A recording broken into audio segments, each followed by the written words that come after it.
అరిగిపోవులే. ఇచ్చేయమ్మా. ఇదిగో ఈ చెంప మీద ఒకటి, ఈ చెంప మీద ఒకటి, అంతే. ఇచ్చేయమ్మా, వెళ్ళిపోద్దు గాని. ఇచ్చే.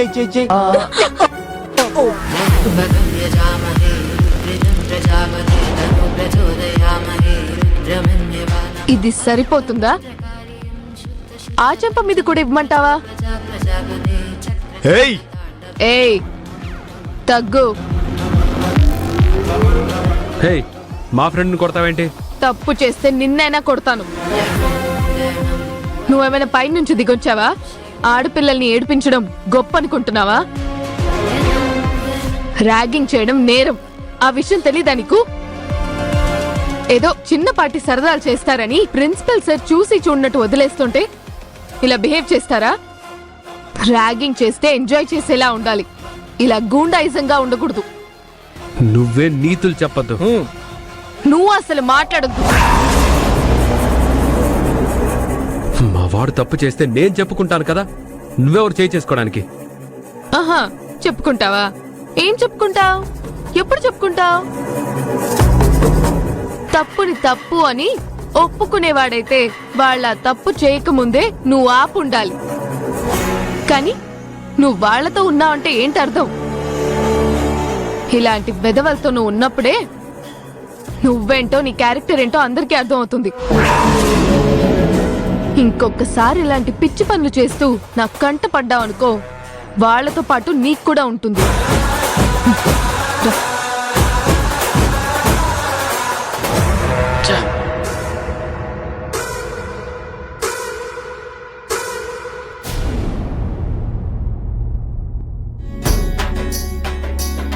మీ అబ్బాయి చదువుతున్నాడమ్మా?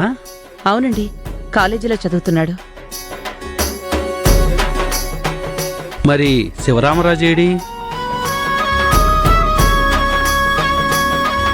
మా వాడు ఆ ఇంట్లో.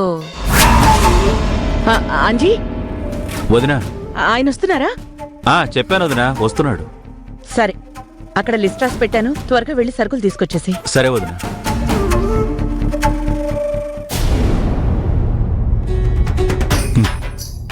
ఏంటండి అంత తొందర? వెళ్ళాలి లలిత. ఇప్పుడేగా వచ్చింది. ఎవరో క్యాటరింగ్ కోసం అని వచ్చారట, వచ్చేస్తాను.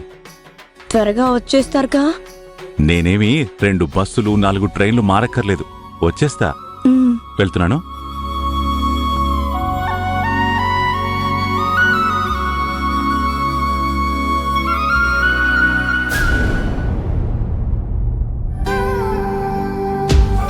అదిగో అన్నయ్య వచ్చేస్తున్నారు. నమస్తే బాబు. బాగున్నారా? కూర్చోండి. నువ్వు కూడా కూర్చో. ఎలా ఉన్నారు బాబాయ్? బాగున్నానయ్యా. ఇంట్లో మా మనవరాలి పెళ్లి. అంజీ చెప్పాడండి. చుట్టాలు బంధువులు అందరూ కలిపి దాదాపు 400 మంది వరకు ఉంటారు. ఒక్క నిమిషం అండి. అంజీ, అంజని సరుకులకి పంపించానండి. ఓ అవునా. బాలు, మోయ పెన్ను పేపర్ తీసుకురా. అలాగే మోయ.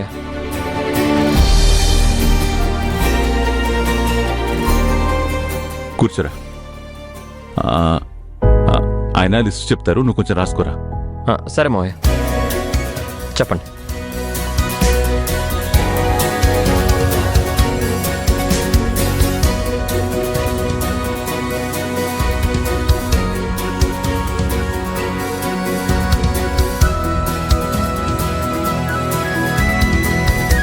ఈ అబ్బాయి మీ మేనరుడు కదూ? అవునండి, మావాడే. మరి మీ అబ్బాయి చదువుకోవట్లేదా? మా వాడి చదువు ఎప్పుడో అయిపోయిందిలేండి. ఏం చదివాడు? ఇంజనీరింగా, డాక్టరా? వంట మాస్టర్.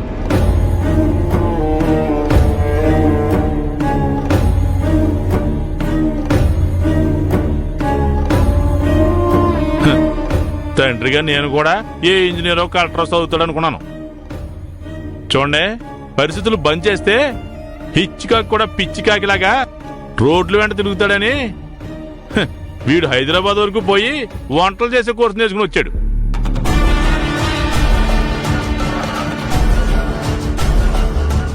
అదేమైనా తప్ప ఏంటయ్యా?